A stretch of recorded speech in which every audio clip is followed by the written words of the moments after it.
Conectando aqui com o meu parceiro de hoje, Catani, boa noite. Tudo bom, Edson? E aí, como tá? Tudo bem? E aí? Tô um pouco apreensivo, assim, nunca fiz isso, mas vamos lá. Vai ser muito bom, né? Se o mosquitinho da live morder, já viu, né? Quem disse que burro velho não aprende truque novo, né? Olha só, não tem dessa não. É o seguinte, a gente está aqui hoje, então, para falar de um assunto bem legal, um assunto popular, um assunto que gerou bastante discussão aí no lançamento do filme ano passado. E a gente, por que não conversar sobre temas e assuntos que geraram controvérsia e polêmica, muito melhor do que falar sobre assuntos que geraram só consenso. Então a gente traz aqui o trabalho do filme do Coringa, vamos falar hoje sobre o Coringa, como a gente anunciou nos últimos dias aqui, trazer uma leitura aqui assim, um pouquinho aberta, um pouquinho espalhada a respeito do aspecto da criação da trama, e analisar um pouco todo esse personagem tão misterioso e tão, por que não dizer que é um personagem tão profundo e muitas vezes que deixa a gente instigado, complexo, e que atraiu muita gente para o cinema, e de alguma forma, quem não gostou de alguma forma também caiu um pouquinho na armadilha, que é a seguinte, né? Como foi anunciado pela produção do filme antes da estreia, se você está vindo assistir um filme, se você está vindo assistir um filme de história em quadrinhos, não vai ser bem isso que você vai encontrar. E a gente tem aí um personagem com uma trajetória bastante curiosa, não tanta ação assim, mas temos um personagem sobre o qual é gostoso conversar e discutir, falar, porque é um personagem que traz consigo elementos de fraquezas do ser humano, de alguma forma, de fraquezas, de dificuldades, enfim, o personagem que junta em si muita coisa e com a pitada da trama em geral de ser um spin-off, de ser um capítulo, um episódio da saga do Batman, de alguma forma. Sim, sem dúvida. O Batman como núcleo, né? Isso. Em torno do qual se organizam essas outras personagens, né? E não deixa de ser importante, acaba sendo inclusive muito importante, porque o desencadear dos fatos do filme do Coringa, na verdade, é o que abre caminho para o Batman existir. É curioso isso, né? Muita gente foi ao cinema na busca de encontrar algo que nos ensinasse sobre a gênese do Coringa, né? E no fim o que a gente encontra na história do Coringa como um todo, não necessariamente só nesse filme, é a gênese do Batman. Porque o Batman nada mais é uma história de orfandade, né? A história da criança sem pais. A gênese do Batman tem a ver com essa questão da ausência dos pais, né? da orfandade. Mas isso joga a gente de volta também para o Coringa, que é sobre quem a gente quer conversar, que é um prato cheio para uma trama cinematográfica, literária, que é o quê? Que é a criança criada sem pai, e mesmo sem aparecer como criança na história, isso é remetido à infância o tempo todo. E o tema da infância, o tema da memória, o tema essa questão da ausência do pai, da criança maltratada, refletida no adulto de hoje, da história, isso é um prato cheio para uma narrativa, para uma história contada, né? Sem dúvida. E mesmo com a mãe dele presente no filme, né? É uma pessoa que já está próxima de estar numa condição bastante degradada, né? Psicoemocionalmente, um tanto quanto abalada, e uma figura que, na verdade, representa também a presença de uma ausência, né? Na vida dele. Então, ele é também, de alguma forma, uma orfandade, né? Por assim dizer. Mas é isso. Bom, eu queria, antes de tudo, me apresentar aqui, para quem não conhece. É isso aí, aproveitar o espaço para a gente também dar um oi, boa noite. Tem muita gente chegando aqui, alunos, ex-alunos, colegas nossos. Estou contente, inclusive, de Legal, ver. né? São pessoas aí que eu conheci há muito tempo atrás, né? Não sei se eles podem dizer que tiveram a alegria ou a tristeza de me encontrar no caminho, mas eu sou muito grato, assim, ao fato dessas pessoas todas terem cruzado meu caminho, né? A minha carreira como professor já soma aí quase 31 anos, né? E me trouxe enormes oportunidades de conhecimento. O próprio Edson, que foi meu aluno na antiga sexta série, né? Hoje sétimo ano, e hoje está lá como meu colega de trabalho, como meu companheiro de jornada, e foi dele a ideia de fazer isso. Eu falei, cara, larga a mão disso, que bobagem, tem que convidar velho para falar, não, vamos lá e tal. Ele insistiu tanto que eu acabei topando, né? Então, para quem é de fora e não é do núcleo aqui meu de ex-alunos e de alunos, eu sou professor, né? Sou formado em biologia, sou professor de biologia na rede privada aqui na cidade de Valinhos, e também de uns anos para cá nasceu de dentro do meu processo de análise pessoal, né?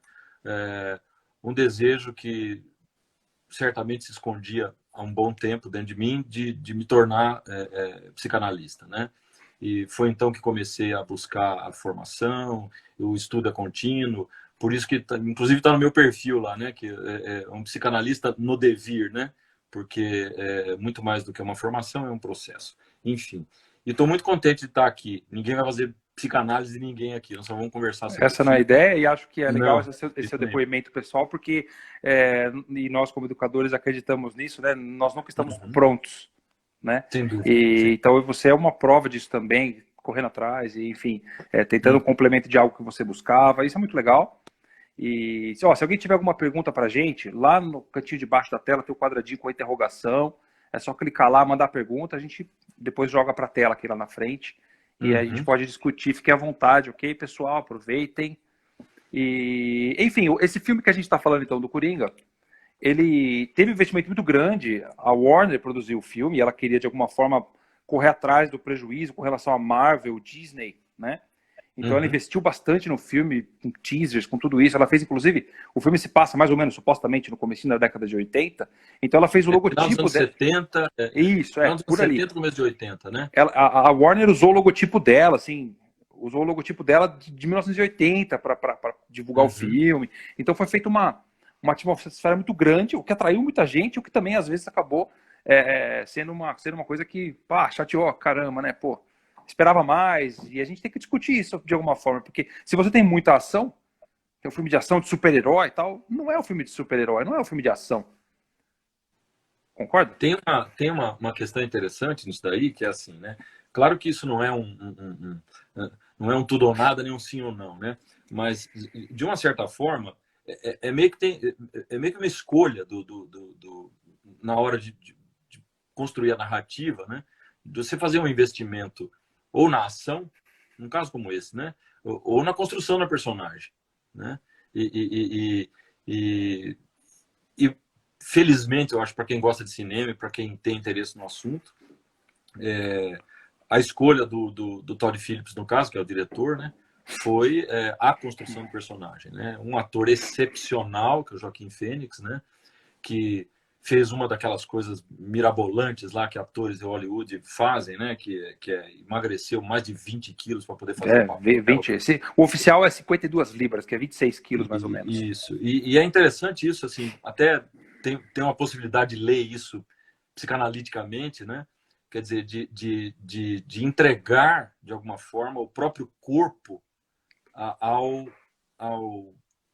ao fazer teatral e cinematográfico. Teatral, né? isso é muito especial, isso é uma coisa... É um gesto muito especial, ele é muito simbólico, né? Muito significativo. Mas essa Nova York de que você fala, é interessante isso, né? Eu nunca fui aos Estados Unidos, mas sou uma pessoa que me interessa muito, de maneira geral, pelas coisas, né? E os anos 70 é um momento, inclusive, até estranho assim, na história dos Estados Unidos, é um momento em que Nova York estava uma espécie de derrocada, né? Era violentíssima, assim, né? Sujeira, degradação moral. Guerra pelo tráfico. Isso. Nova York era como o Rio de Janeiro, né? Década de 70. Exatamente. E ele situa, ele ambienta o filme nessa atmosfera, nesse momento, né? Cinematograficamente, fotograficamente, né? Em termos de figurino, escolha de cor, paleta de cores, é genial como a gente vê ali tintas carregadas o tempo todo, né? Que dão a atmosfera, vamos dizer assim, que eu acho muito apropriada, eu achei pelo menos muito apropriada para a discussão daquele conteúdo, daquela questão que está ali, né? Que é a questão do Coringa, né? O ator, eu gosto muito do trabalho do Joaquin Phoenix. Ele ganhou o Oscar há 15 anos fazendo Johnny Cash. Foi a primeira grande premiação que ele teve, né? Que é um filme fenomenal. O papel que ele fez ali, com a Reese Witherspoon como parceira, né? Os dois ganharam os grandes prêmios naquele ano. E ele fez várias coisas. Ele surgiu fazendo filmes com papéis menores e fez o Gladiador. Ele fez o vilão do Gladiador, né? Sim. Muito bem, né? E agora ele com esse papel ele era aí... o Cômodos, né? Cômodos, tava tentando lembrar o nome, E a gente tem aí esse trabalho do Coringa que pode ser lido, pode ser visto como criação dramática, como uma peça shakespeariana, que você tem uma peça em atos e que termina que tem a grande tragédia, né? Que tem um ápice muito grande no último ato. E o personagem, isso ele soube fazer muito bem, acho que foi o forte do ator foi fazer isso, um personagem que se divide entre dois personagens lutando entre si para estabelecer o domínio, quem que domina aquele corpo, né? A essência da história do Coringa é um pouco isso, dois personagens tentando estabelecer o domínio. Na verdade uma das grandes questões seja na nossa neurose, né? A neurose de cada um de nós, né? Mas também presente na estrutura psicótica, e que são essas cisões, né? O ser humano, o homem ele é cindido, né? E viver dói justamente por conta dessa cisão, né? Então a vida toda tendo de lidar com esse corte em dois, né? Com essa separação e esse conflito permanente, né? O Freud tinha dito lá para trás, né? Quando ele se dá conta dessas coisas todas no nascimento da psicanálise, ele diz lá a uma certa altura, né? O eu, né? O ego, o eu não é senhor em sua própria casa, ou seja, a gente não tá com essa bola toda, não. Descartes, o senhor que me desculpe, mas não é tudo isso. Não é tanta razão assim quanto o senhor gostaria, né? E agora o filme trabalha bastante bem essa questão.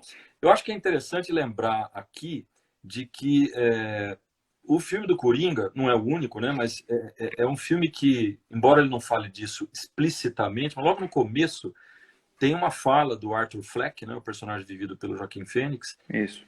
E em que ele diz: I have a condition, né? Eu tenho uma condição, eu sou doente. Ele porta um cartãozinho falando isso, né? Isso, então, um cartãozinho no ônibus ele mostra I have a condition, isso. Né? Que é conhecida pelos sintomas que ali aparecem, conhecida na medicina como síndrome pseudobulbar, né? Que é uma afecção, uma patologia neurológica em que uma das características, um dos sintomas mais evidentes é esse riso fora de controle e sem um motivo, né, coerente. E também dificuldades de fala, de atenção. Quer dizer, e ali ele cria muito bem nessa personagem alguns desses sintomas-chave da síndrome pseudobulbar. E que tem a ver, na verdade, ela é resultante de um conjunto de desdobramentos ou de acidentes vasculares cerebrais, ou ainda de traumatismos cranianos, né, em algumas situações. Situação que é revelada depois no filme. Isso é revelado. Que ele foi uma criança maltratada, ficava preso lá no radiador, né? Foi traduzido na legenda brasileira em português como radiador. Porque em inglês fala o aquecedor é radiator, lá, né? Isso.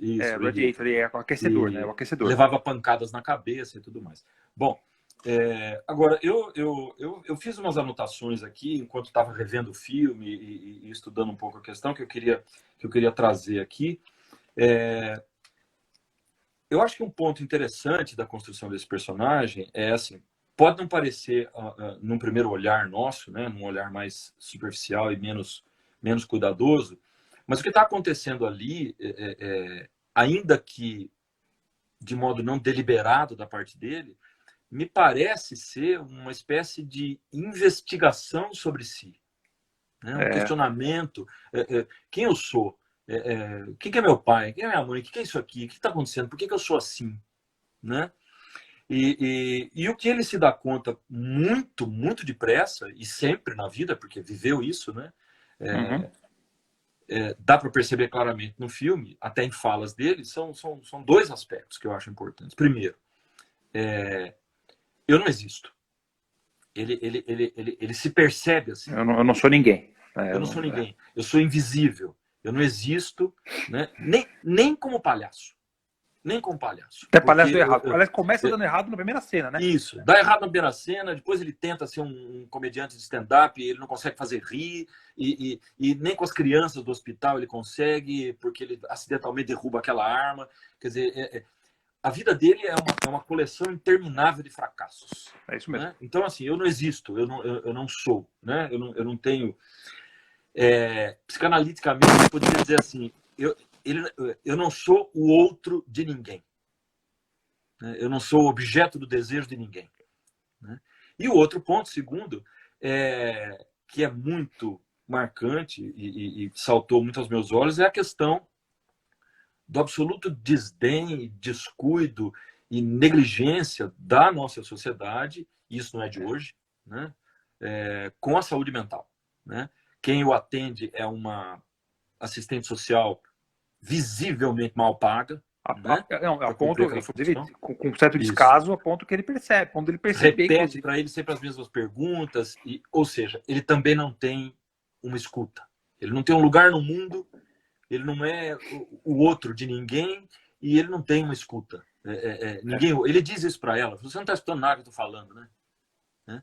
E o corte definitivo vem quando ela anuncia para ele numa das sessões que, olha, a verba terminou e eu não posso mais te atender, isso aqui vai ser extinto.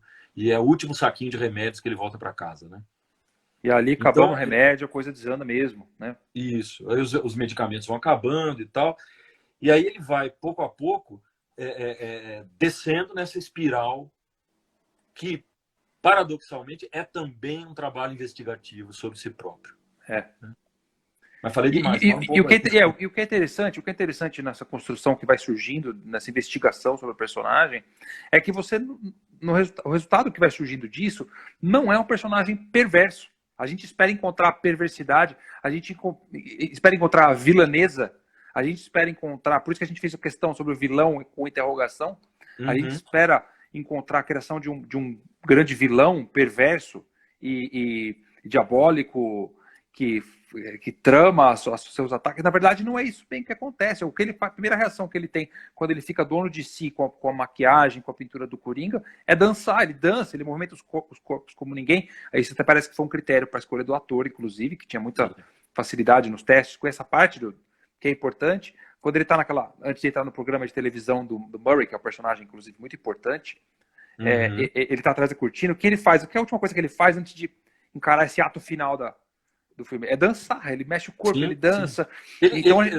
Aquele tiro acidental com o revólver na própria sala, ele fica apavorado com aquilo, né? Quer dizer, ele não é um violento no sentido deliberado, né? De não, vou matar, vou fazer isso. Muito tem um plano, ele nunca tem um plano, ele nunca tem um plano. Não tem. Nesse sentido, ele é muito menos um vilão e muito mais um anti-herói, por assim dizer. Um anti-herói, legal falar disso. É uma coisa muito importante para nossa conversa de hoje. É falar do anti-herói. O fato dele, inclusive, ter sido responsável pela gênese do Batman também remete a isso. Ele não é necessariamente um vilão, mas ele tem todos os traços de um anti-herói para uma narrativa. Né? Porque anti-herói também, vamos dizer anti-herói, porque o filme é tão bem feito de uma forma que a gente consegue, nós conseguimos nos compadecermos da situação dele. A gente se compadece com ele. Não dá para ter um pingo de raiva do cara. O vilão, a gente tem raiva, a gente tem repulsa do vilão. Né? Isso não acontece, esse sentimento não ocorre com o Coringa. Algumas pessoas, eventualmente, até sentiram claro. Eu me lembro, na época, né, ano passado, quando o filme saiu, houve muita gente que diz que esse filme incita a violência, esse filme usa a desigualdade social como justificativa para a violência, etc. e tal. Quer dizer, a desigualdade social, ela já é uma violência escandalosa. Quer dizer, o horror dos horrores é isso que nós temos no mundo, com, sei lá, 2.000, 3.000 bilhardários e milhões, bilhões de pessoas na miséria absoluta, e quem fica no meio ali tentando não escorregar para o fundo do poço. Né? Essa é a grande violência. Essa é a grande violência. Né? Nesse sentido, Gotham City é uma alegoria gigantesca para o planeta. Pode ver que todos os filmes... microcosmo ali, né? Mas isso, você tem Gotham City isolado, você não tem referência a outros lugares. Gotham City é o mundo daquele universo. Um sistema fechado, né? É isso mesmo. Uhum. E é muito interessante, então, essa questão da vilanice dele, por assim dizer, né? Que em momento nenhum é marcado isso no filme. Ele não tem uma missão, ele não tem um propósito. Há quem diga, e eu também li críticas contra o filme ano passado, nesse sentido, uma delas da Folha, não me lembro agora do jornal que foi. Ele inspira aquela revolução. Ele não está nem aí com aquilo que está acontecendo. Aquele movimento, aquela cena dele no carro, aquele negócio, ele está pouco se lixando para aquilo ali. Aquilo nunca foi o objetivo dele. Na verdade, a gente pode se reportar aquele momento da notícia no jornal, Na capa né? do jornal na banca, assim, né? Com a máscara. Isso, que estampa lá a máscara e faz e o cara chama a população de palhaço, né? Agride a população. E aí as pessoas que são o quê? Né? De certa forma, uma espécie de eco da condição do Coringa, não necessariamente uma pessoa que tem uma patologia ou que tem traços patológicos. Mas de alguma forma os marginalizados, talvez? Desvalido, marginalizado, desempregado, gente que para a sociedade certinha, arrumada, meritocrática, também não existe. Né? Então essa gente se identifica com aquilo ali e fala, bom, então... Com a cara do palhaço que cometeu os crimes no metrô, Exato. que foi o primeiro crime que ele cometeu, né? Uhum. Foi o primeiro crime, né? Ele matou 3 caras no metrô que eram moços que trabalhavam em Wall Street, né? Era bem simbólico isso, inclusive. Para o Wayne, né? Bem simbólico isso, né? Assim, É bastante simbólico. E é interessante essa questão da máscara. Teve um outro filme também, que era o Anonymous lá, né? Aquele V de Vingança, né? De uns anos atrás, aí, né? O filme que também causou uma comoção aí na época. Mas aqui, a mim parece que essa máscara ela é muito mais delicada a questão da máscara. Do que algo para esconder o rosto da pessoa que está atrás. Do que para anonimizar, né? Exato. Muito diferente do que acontece hoje na internet, né? Nas redes sociais, em que o cara bota lá um perfil falso, ele põe lá um perfil numerado e uma fotografia de qualquer coisa para ficar metendo a boca em qualquer, ficar denunciando fulano e não se mostra, né? Não se revela. A ideia não é ser anônimo, é diferente, né? É o contrário. Olha, é marcar a identidade. A máscara é uma face, né? Exatamente. Né? Até nisso, até esse requinte, esse cuidado, eu diria, eu acho que aconteceu no filme. E foi um resgate muito bom, porque eu lembro da minha infância de assistir o primeiro Batman com o Michael Keaton e o Jack Nicholson, que foi o primeiro Coringa do cinema. Sim. E a gente tinha já os... É curioso você falar que você viu quando você era criança, porque para mim isso era filme novo do Batman. O meu era aquele ridículo do seriado da televisão lá. A seriado sim, seriado... eu sei qual é também. Então, mas você tem os bandidos na rua, que a polícia caçava, já eram os caras mascarados. O Batman que eu jogava também no videogame, criança, os inimigos, os bandidos da rua, os vilões, eram os caras mascarados. Ele buscou isso e deu essa origem magnífica, né, para esses marginais, para essa que na verdade você vai perceber que são maioria em Gotham City, né? Que é uma cidade medieval, vamos dizer assim. São paredes e muros e as ruas horrivelmente violentas. Gotham, né? Que é uma referência ao gótico, né? Aquela coisa carregada, pesada, né? E ali na cinematografia aquela tom escuro, né? Enfim. Nunca está de dia, né? Nunca está de dia, né? Nunca. Quando está dia, é um nevoeiro, que você nunca está limpo. Nunca é dia, né? Tem detalhes muito interessantes no filme. Quando ele decide investigar a questão da maternidade, da filiação dele, a relação dele com a mãe, ele vai ao manicômio, né? Ao asilo Arkham. Né? A câmera faz um enquadramento sob um ponto de vista baixo, né? Então o asilo Arkham aparece majestoso, monumental, com aquela distorção de perspectiva, né? Quase como um monolito negro, né? Uma coisa poderosa. E essa questão no manicômio é muito interessante para a gente pensar, porque o que é o asilo Arkham, o que é o manicômio, né? O lugar onde a gente pode esconder, trancafiar e não olhar mais para aquilo que é a nossa loucura.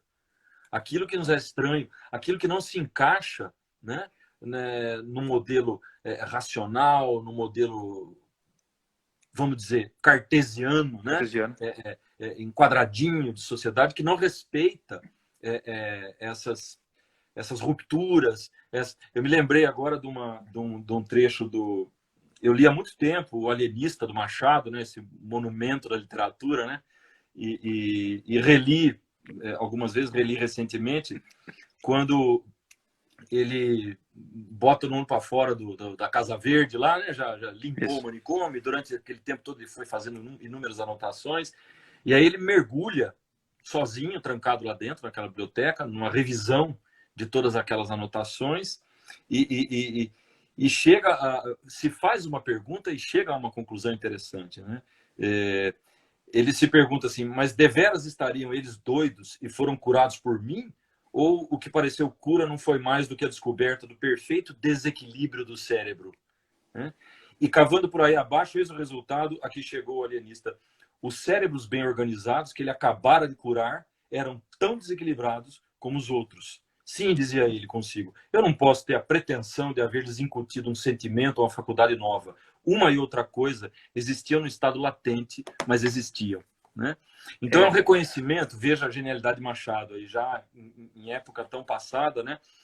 Nessa compreensão da nossa dualidade, da nossa cisão, e que nos apavora. A gente não gosta de imaginar que podemos guardar uma loucura, né? Não é à toa que esse livro se fala, desse livro que se fala que do alienista, se fala que de médico e de louco, todo mundo tem um pouco. Todo mundo tem um pouco, exatamente. Né? E agora, é interessante a gente perceber o seguinte, né? Que nesse filme, aquele momento de virada, né? Que tem vários pontos ali, que não é um momento de virada, tem uma construção dessa virada do personagem. É como uma tragédia, são vários atos, né?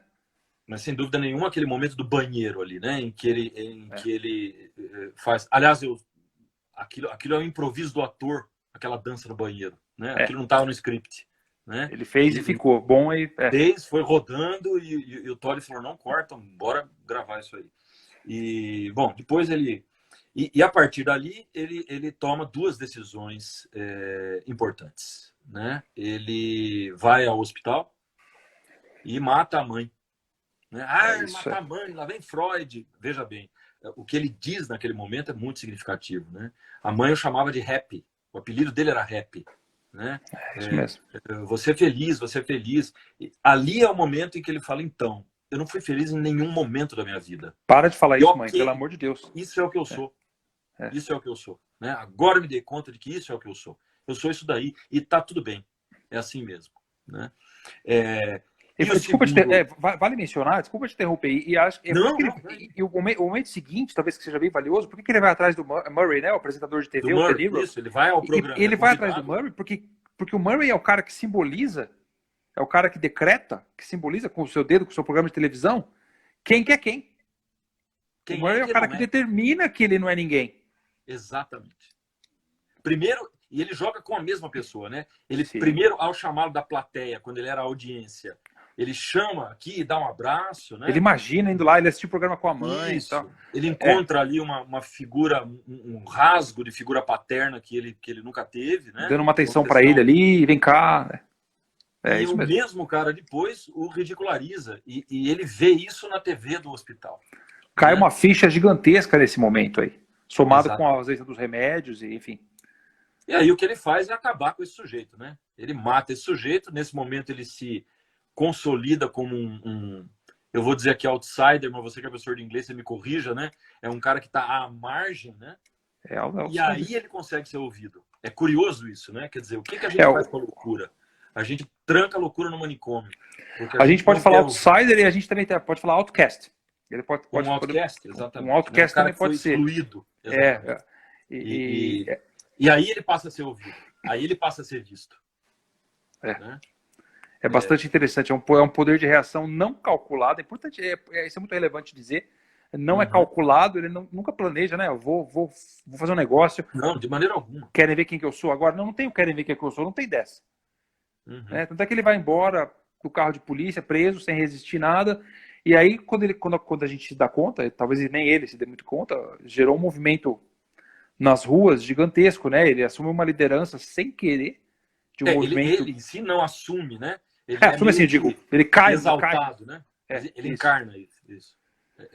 E é interessante que, assim, de novo, é uma contingência externa que o engole uma vez mais. Mas agora o engole como alguém que encontrou um lugar, né? O lugar dele agora é esse aí, né? E ele vai questionar como anti-herói, aí é o que vai acontecer com o Coringa, né? Não neste filme especificamente, mas assim, se a gente buscar lá os quadrinhos originais e não esse vilão quase caricato que a TV tentou construir durante tanto tempo, né? Isso. Mas vamos dizer assim, uma personagem um pouco mais sólida. Ele é o pior vilão do Batman, né? Porque ele é o avesso do Batman, né? O Batman encarna tudo aquilo que é a defesa daquela racionalidade, daquela moral absoluta e cristalina e não sei o quê, e se esconde nas trevas, e é também um mascarado, né? E ele é um cara que irrompe de maneira absolutamente imprevisível. Esse é o grande problema do Coringa para o Batman e para todos nós, né? Ele é absolutamente imprevisível, ele é imponderável, ele é uma catástrofe iminente que ninguém dá conta de absorver, né? Tudo que ele abrange, né? Tudo que o constitui. E no fundo isso tudo guarda o quê, né? E isso que é terrível. Por isso que esse filme é um filme desconfortável. Né? Por isso que esse filme é um filme que deixou muita gente brava, né?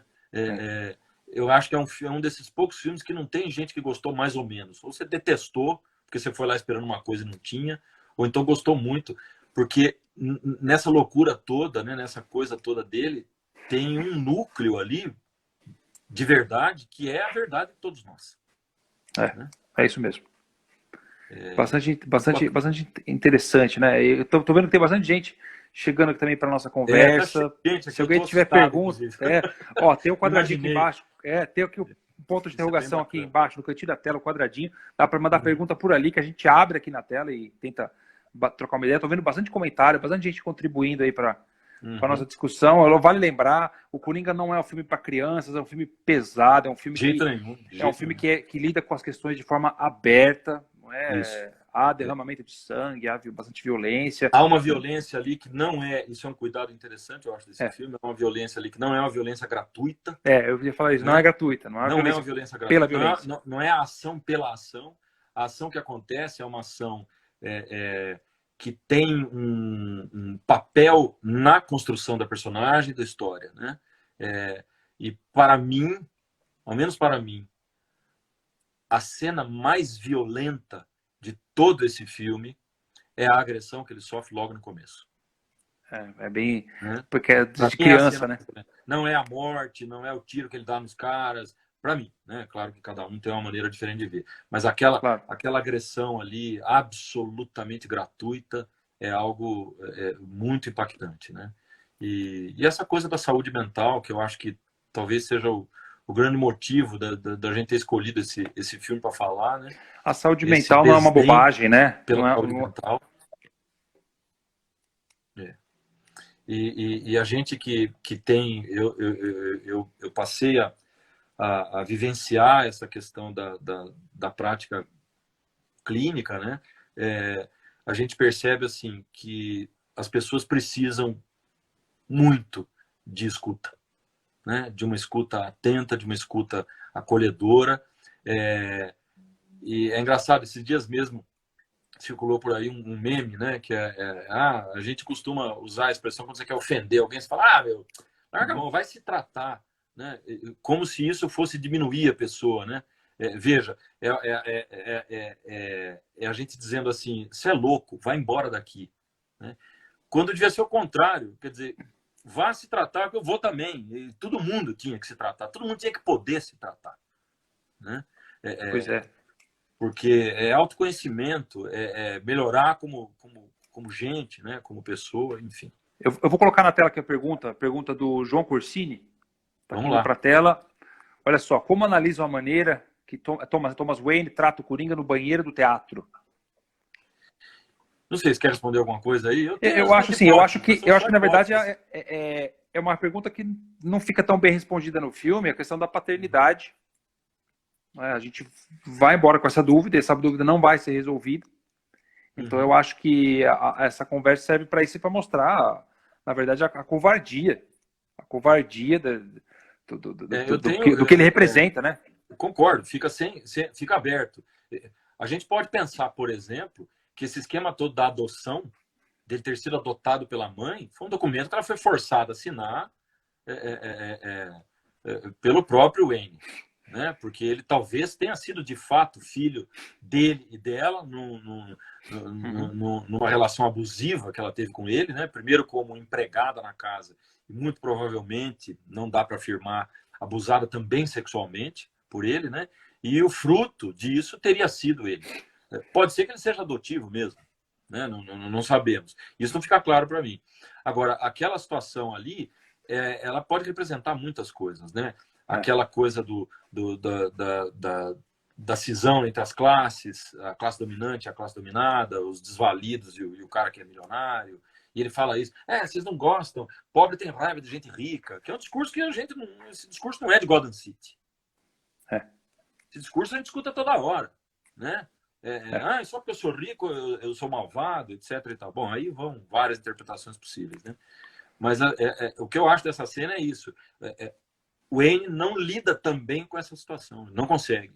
Não consegue. Da forma com que depois ele vai conhecer o Bruce no portão e você percebe que a estrutura da vida do Wayne pai não está preparada para esse choque, para esse embate, para essa. Ele talvez tenha resolvido da forma dele anos antes lá, mas como qualquer questão de paternidade não ficou totalmente claro, né? Ó, tem pergunta aqui também. Deixa eu ver aqui da nossa colega Luzimar. Olha que legal. Boa noite, queridos. O Coringa do Heath Ledger é um pedaço desse do Joaquin Phoenix. Um abraço para a Luzimar aí. Luz, querida, tudo bem? Olha que interessante, né? Aquela cena do carro no final é um tributo escancarado ao Coringa do Heath Ledger, né? Ele bota a cabeça assim de lado na janela do carro e aquilo é um tributo, né? O próprio Joaquin Phoenix admitiu isso, que ele vê na atuação do Heath Ledger um monumento à atuação no cinema, né? Foi o único prêmio de Oscar que um ator recebeu depois de morto. Vale a pena a gente lembrar disso. Ele foi premiado com o Oscar de ator coadjuvante. Oscar póstumo, foi o único que houve. Inclusive, as casas de aposta davam como perdido esse Oscar quando ele foi indicado, porque nunca haviam premiado um ator póstumamente. E isso aconteceu com esse personagem. E foi criada uma mística em torno, inclusive, do personagem do Coringa, porque todos os atores que fizeram o Coringa tiveram problemas, assim, na vida pessoal, de alguma forma, problemas ligados à saúde mental, enfim, ou à dependência química. E é lógico, é uma mística que se cria, eu acho, também para vender filme, por um lado. Você vê que coisa interessante? Cria para vender filme e cria também por uma outra razão, né? Nós temos enorme dificuldade de lidar com a loucura. A gente não aceita isso. Então, o que a gente busca? Uma razão de fundo, uma razão, olha a racionalidade, né? Olha o cartesianismo aí. Olha, mas olha, ele fez o papel de Coringa porque ele já era maluco de criança. É porque o autor tal, ele já teve problemas. Quer dizer, como se nós que somos normais não corremos esse risco. Né? Tá certo. Tem uma pergunta interessante que eu vou colocar, mais uma para a gente falar. O que acham da teoria de que parte do filme se passou na cabeça do Arthur? Pergunta do Vima64. Tem uma questão de alucinação. Tem a questão da namorada dele, a vizinha. Tem uma questão, a gente terminou o filme em casa assistindo e falou, mas essa moça, será que ela existiu? Ele percebe, depois ele revisita mentalmente aquelas situações e ela não estava, né? Então, aquilo é alucinação. É importante isso também, né?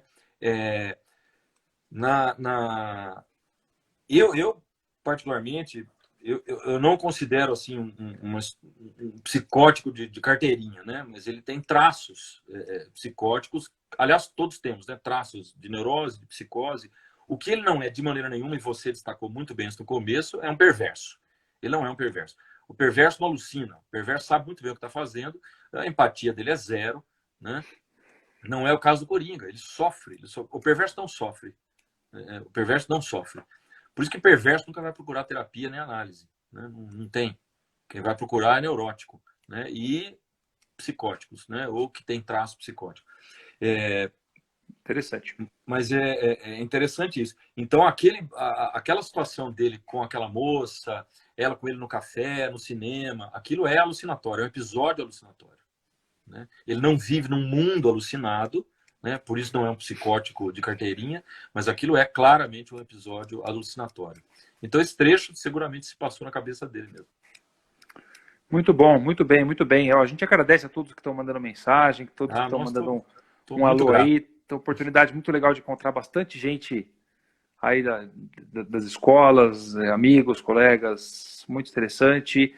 E é isso, então eu queria agradecer, foi uma delícia poder conversar aqui um pouquinho sobre eu que te agradeço, ter me convidado, filme assim que mexeu bastante com todos nós, e acho que a gente tem que discutir esse tipo de assunto que é aberto por um filme que ficou na boca das pessoas por bastante tempo, a coisa acalmou agora, é legal a gente levantar assim para de repente colocar o pessoal para assistir de novo e pensar um pouquinho sobre esse filme. Eu já vi gente escrevendo aqui, puxa, eu vou sentar e vou assistir de novo. Tire as crianças da sala. É um filme que vale a pena, é um filme que vale a pena. Legal, a gente vai disponibilizar o vídeo, vai ficar aqui no Instagram, mas a gente põe também no canal no YouTube, distribui, quem perdeu, quem chegou depois, pode acompanhar, mandar mensagem pra gente, seguir os nossos perfis aí para acompanhar nosso trabalho. A gente agradece a presença de todos. Catani, um beijo para você, querido, obrigado pela companhia. Sou muito grato ao seu convite e para mim foi uma experiência bem bacana. Olha, eu acho que o bichinho me mordeu, viu? Foi um bate-papo delicioso e trazendo algum conteúdo, alguma coisa para ficar legal na nossa sexta-noite aí. E é isso. Tá bom final de semana a todos. Um grande abraço, gente. Obrigado pela presença. Beijão para todo mundo. Obrigado pela presença aí. Tchau, tchau. Valeu. Tchau, tchau.